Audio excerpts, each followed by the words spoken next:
We generally think of serial killers being male. However, in the UK, of the top three serial killers with the most murders attributed to them, two of them are women. The infamous Dr. Shipman only comes in at number two, with 250 suspected kills, well below baby farmer Amelia Dyer's 400 suspected victims, but more about her in a future episode. Today, we'll look at number three on the list, Mary Ann Cotton. She's strongly suspected of the murders of 21 people who were close to her, who had died over a 20-year period. These comprised of 10 children, 3 husbands, 5 stepchildren, her mother, her sister-in-law, and 1 lover.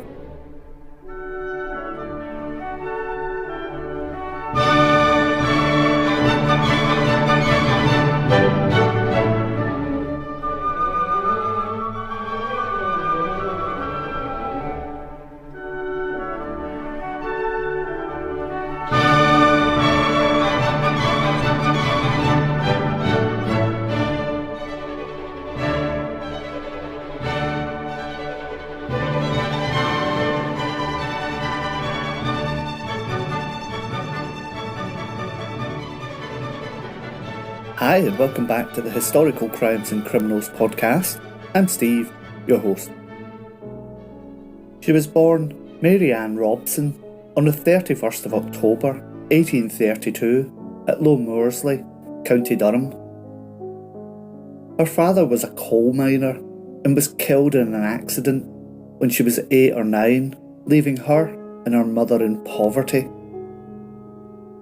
Mary Ann bitterly resented this poverty and vowed that she would not live like this as an adult. At the age of 16, she went into domestic service. She married for the first time on the 18th of July 1852 to 26-year-old miner William Mowbray, and they moved to Cornwall, where they lived for about 4 years. Here, Mary Ann was to give birth to 4 children, all of whom died in the first year of life. All the deaths were officially recorded as being from gastric fever, a common enough diagnosis at that time. William and Mary Ann returned north and lived in the village of Merton, to the south of Sunderland. They later moved into Sunderland, where William was injured in an accident and was cared for at home by his wife. In January 1865, William succumbed to gastric fever, and Mary Ann collected £35 in life insurance. Mary Ann then took a job at Sunderland Royal Infirmary as a ward attendant. In this role, she had free access to the hospital drug stocks. Whilst working at the infirmary, she met George Ward, a patient there, the couple marrying on the 28th of August 1865. George too began to get symptoms of poisoning, but was to remain married for 15 months before he died on the 21st of October 1866. Luckily, Mary had taken a life insurance policy out on him as well. James Robinson was a shipyard foreman who had recently become a widower. He lived in the Palian suburb of Sunderland. He advertised for a housekeeper to look after his 4 children, and Mary Ann moved into his house on the 23rd of December 1866. Sadly, 3 of these children died by the now inevitable gastric fever within the year. James married Mary Ann on the 11th of August 1867, but he refused to have his life insured. The marriage didn't last, as John evicted Mary Ann after he found that she'd made unauthorised withdrawals from his bank account and pawned some of his possessions. Mary Ann then went to look after her elderly mother, Margaret, who, not surprisingly, did not survive the experience and died soon of gastric fever. Mary Ann's next husband was to be another widower, Frederick Cotton, whom she bigamously married on the 17th of September 1870, and by whom she had become pregnant with her sixth child, Robert Cotton, born on the 18th of January 1870. The new family moved into number 20 Johnson Terrace in West Auckland, and Mary took life insurance policies on all of them. Predictably, death now entered the Cotton family. Firstly, Frederick's sister, Margaret, died after Mary Ann found that Frederick would receive a sum of £60 under her will. This was soon followed by 39-year-old Frederick himself on the 20th of September 1871. His death certificate gives the cause of death as typhoid hepatitis, which could have been natural or caused by arsenic. The next to die was his 10-year-old son, Frederick Jr., and then the couple's new baby, Robert Cotton. And finally, on the 12th of January 1872, Charles, Frederick's younger son by his former marriage. Around this time, Mary Ann moved into number 13 Front Street in West Auckland, a 3-storey property that's still standing today. She was also seeing her new lover, 35-year-old Joseph Nattrass, who, unsurprisingly, died soon after moving in with her in early 1872, with her collecting a £30 life insurance on Joseph. Her son, young Charles Cotton, was seen as an impediment to Mary's love life, and so on the 6th of July 1872, she offered him to the local workhouse. They would not accept him on his own without her, so clearly another means of removing him had to be found. And arsenic, as usual, provided the solution. The manager of the workhouse, Thomas Riley, who had interviewed Mary, became suspicious when he heard of the death of Charles on Friday the 12th of July 1872 and reported it to the police. The boy had appeared to be perfectly healthy 6 days earlier. Mary Ann, who was now unencumbered by children and relationships, began an affair with a local excise officer, Mr. Quick Manning, whom, by usual, she became pregnant. With so many deaths in one household, a post-mortem was carried out on Charles Cotton. Dr. Kilburn ordered a post-mortem which discovered a large amount of arsenic in the child's body. Arsenic always tends to deposit itself in the fingernails and the hair, even when it's been left in the stomach. The symptoms of arsenic poisoning are in many ways similar to gastric fever.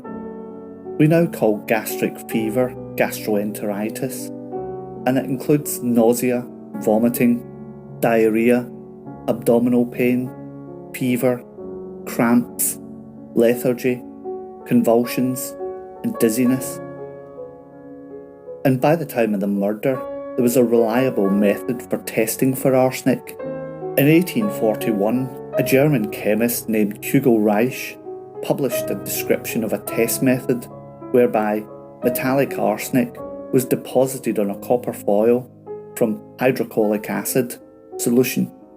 The Reich test, as it became known, was used in this case. Mary Ann was arrested on the 18th of July 1872, charged with the murder of Charles Cotton, and remanded in custody by the magistrates to stand trial at the Spring Assizes of the following year. As not every town had standing courts, perhaps like the Old Bailey, travelling courts would do a tour, and they were known as assizes. At the time of her arrest, Mary Ann was pregnant, and she gave birth to a daughter on the 10th of January 1873 called Margaret. She was cared for by her mother in prison. The police now sought permission to exhume the bodies of those who had been close to Mary Ann and called in the services of Professor Thomas Scattergood from Leeds University, a leading pathologist of his time, to examine them. The bodies of James Nattrass, Charles Cotton, Frederick Cotton Jr. and baby Robert Cotton were all exhumed and found to contain arsenic. It could not, however, be proved that Mary Ann had administered it. She was charged with 4 murders, but was only to be tried on the murder of her stepson, Charles Edward Cotton. This was standard practice at the time, as the defendant would be sentenced to death if found guilty of a single murder. If the first trial resulted in an acquittal, a second charge could then be brought. Mary Ann was tried before Mr. Justice Archibald at the Durham Assizes of March 1873, her trial opening on Wednesday the 5th. She pleaded not guilty and was represented by Mr. Thomas Campbell Foster, who put forward a defence that Robert had been poisoned accidentally by the arsenic contained in the green floral wallpaper, which formed a poisonous dust when cleaned with soft soap. Arsenic was used in some wallpaper dyes at this time. The prosecution, led by Sir Charles Russell, countered the defence case by pointing out that at least 10 of her alleged victims had never been in the arsenic room. Sir Charles Russell was also able to show that Mary had actually purchased the arsenic. Thomas Detchon, an assistant chemist, told the court, "I remember a woman 4 years ago coming to my master's shop between 2 and 3 on January 21st, 1869, and asking for 3 pennies worth of soft soap and arsenic. She gave her name as Mary Ann Booth, and that's the person I see there in the prisoner's dock." The trial lasted 5 days, and the jury brought in their verdict after only an hour's deliberation. Mr. Justice Archibald donned the black cap and passed sentence upon her, saying, "In these words I shall address you. I would earnestly urge you to seek for your soul that only refuge what is left for you in the mercy of God through the atonement of our Lord Jesus Christ. It only remains for me to pass upon you the sentence of the law, which is that you will be taken from hence to the place from whence that you came, and from thence a place of execution, and there be hanged by the neck until you are dead, and your body afterwards buried within the precincts of the jail, and may the Lord have mercy upon your soul." On hearing her sentence, Mary Ann exclaimed, "Oh no, oh no." She had to be carried from the dock in a state of collapse. Surprisingly, there was public sympathy for Mary Ann, and a petition was got up for a reprieve, possibly because of her baby.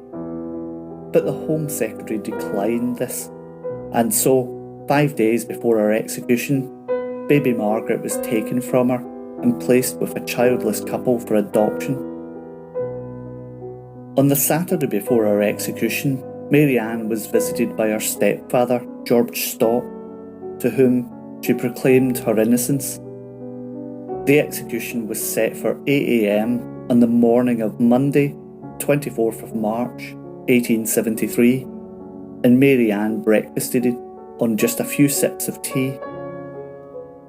Throughout her time in prison, she'd refused religious counsel, but during her last few hours, she became the most devout and contrite, and told the Reverend Mr. Mountford that she might have killed the boy.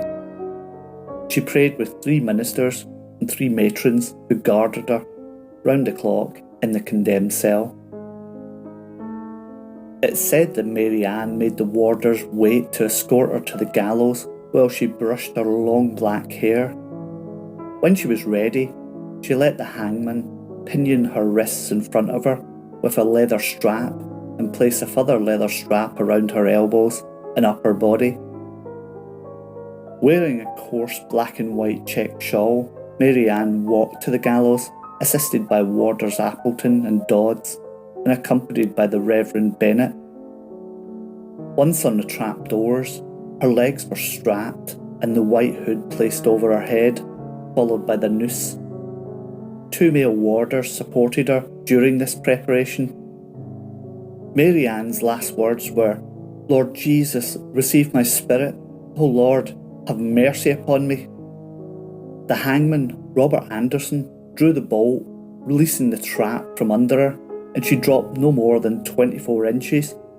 For a moment, she hung still, presumably stunned by the impact of the drop, but then she began to struggle violently, her agonies lasting some 3 minutes before she dangled lifelessly in the pit. The black flag was raised above the prison to show the large crowd outside that the sentence had been carried out. Local newspaper reporters recorded the distressing scene. Just before 9 a.m, a plain coffin was brought into the yard and Mary Ann carefully lowered it into it, together with the rope. The prison surgeon, Mr. William Boyd, certified her death and gave the cause as asphyxia. A plaster cast was taken of her face and she was buried in the western part of Durham prison at 2 p.m. Mary Ann seems to have become addicted to murder by arsenic poisoning when she found out how easy it was to do, how she could get away with it, and how each killing could earn her a small amount of life insurance or remove some inconvenient person from her life, or both. It's often said that the first murder is the hardest. It gets easier the more one does it. Today, of course, it would be much more difficult to get away with so many murders of this sort, but in those days, public hygiene standards were low and child and adult mortality rates quite high. By moving around and through her frequent changes of name by new marriages, she was able to get different doctors to sign death certificate without raising suspicion. Communications were very limited. There was no telephones in 1873, so the doctors were unlikely to talk to each other, and the postmortems were very rarely carried out on deaths that appeared natural. Gastric fever was a common cause of death at this time. Well, that's it for another episode of the Historical Crimes and Criminals podcast.